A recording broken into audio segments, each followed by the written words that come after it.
पर्व बन गया है, क्योंकि मैं पिछले एक सप्ताह से जिस भी शहर में जा रहा हूँ, जिस गांव में जा रहा हूँ, वहाँ किसी न किसी रूप में इसे मनाया जा रहा है और इसकी भव्यता इसी बात से लगाई कि बाजारों में सजाया जा रहा है। सभी हिंदू एकत्रित हो रहे हैं और अपनी शक्ति को पहचान रहे हैं।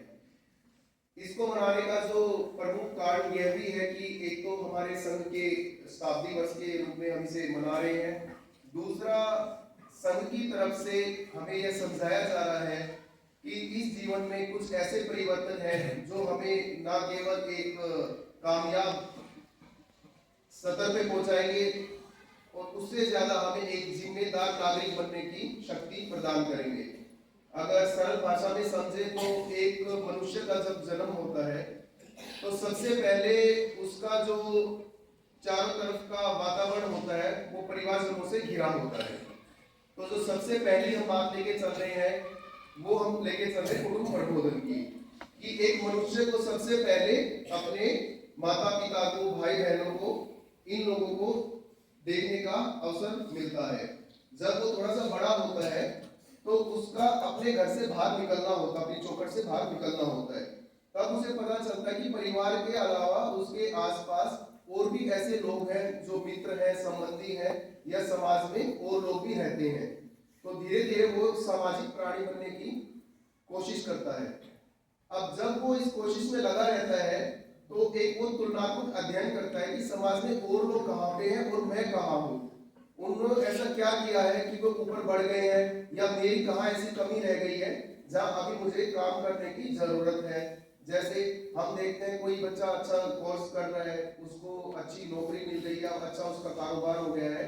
तो हम भी अपने घर वालों से बात करते हैं कि हमें भी ये करना चाहिए ताकि हम भी किसी अच्छी जगह पहुंच सकें। तो इसको कहते हैं स्वबोध, सेल्फ असेसमेंट, कि हमने खुद को एक तुलनात्मक अध्ययन में डाला है कि हम अपने आप को कैसे बेहतर बना सकते हैं। जब हम यह सब देखते हैं तो हम यह भी देखते हैं कि चेतना केवल मनुष्यों में नहीं है, आसपास हमारे जो पालतू जानवर हैं या जंगल में निवास करने वाले जानवर हैं, पक्षी हैं, यहाँ तक कि हम प्रकृति के पुष्पों में, पौधों में, हर चीज में अनुभव करते हैं कि इनमें भी एक चेतना निवास कर रही है और उस चेतना को हमारी तरफ से देखभाल की आवश्यकता है, हमारी तरफ से निरंतर प्रयास की आवश्यकता है और एक कहें तो सकारात्मक वातावरण प्रदान करने की उनको आवश्यकता है। तभी बाकी जो हमारी जैविक हम कहते हैं विविधता है वो ग्रो करती है, वो आगे बढ़ती है। तो इसमें हम जो तीसरा चौथा पॉइंट लेके चल रहे हैं वो ये लेके चल रहे हैं कि आसपास जो हमारी प्रकृति है हम उसको कैसे बढ़ावा दें। जब ये सब चीजें होती हैं तो फिर हमारे अंदर एक जिम्मेदारी का हमें एहसास हो जाता है कि हम अपने परिवार की देखभाल कर रहे हैं, समाज के प्रति हमारा सकारात्मक रवैया है और हम प्रकृति की देखभाल कर रहे हैं। लेकिन कोई भी कार्य है, कोई भी तैयारी है,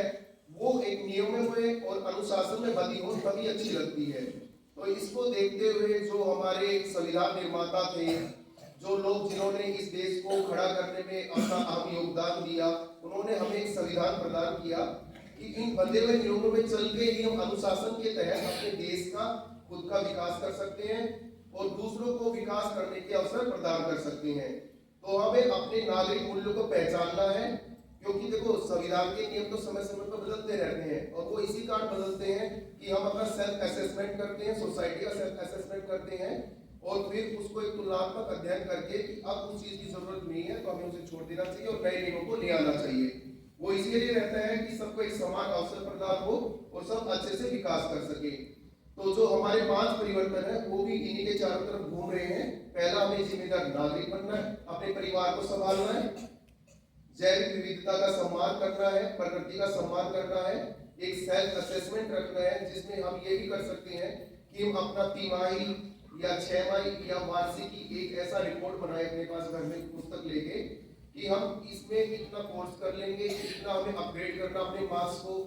एक हमें सामाजिक कोई जिम्मेदारी ऐसी जो हमें स्कूल की तरफ से मिल रही है, हम खुद पहचान कर लें कि हमें गली में जैसे अपने स्ट्रे डॉग बोल देते हैं या आसपास गौशालाएं हैं या पौधे लगाना है, ऐसी हम जिम्मेदारी उठाएंगे कि प्रकृति के प्रति हमारा योगदान अमर रहे और हमें भी देखिए अच्छा लगे कि इस चीज की हम देखभाल कर रहे हैं। और अपने घर में भी और हम भी एक ऐसा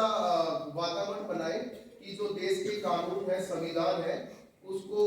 हम फॉलो करें और दूसरों को भी उनके अधिकारों के प्रति, क्योंकि संविधान में हमें सभी मौलिकता के अधिकार मिले हैं, जागरूक रखें, किसी का शोषण ना हो। तो मैं फिर से आपको आमंत्रित करना चाहूंगा 22 तारीख को फाल्गुन पंचमी के दिन रविवार है, तो माता श्री विमेश्वरी देवी मंदिर में भुरपुरी पार्क है, वहां पे एक भव्य हिंदू सम्मेलन का आयोजन होगा। आप सभी और सभी शिक्षकगण, आप सभी से प्रार्थना है कि उस समारोह को कामयाब बनाने के लिए आप अवश्य पधारें, क्योंकि आप ही उस समारोह की नींव है। और कोई बहुत बड़ी बात नहीं है, आने वाले समय में जब आप एक जिम्मेदार नागरिक होंगे, अच्छे पदों पे होंगे, तो आप इससे भी भव्य समारोह का आयोजन करेंगे और हम भी उसके साक्षी बनेंगे। जय माता।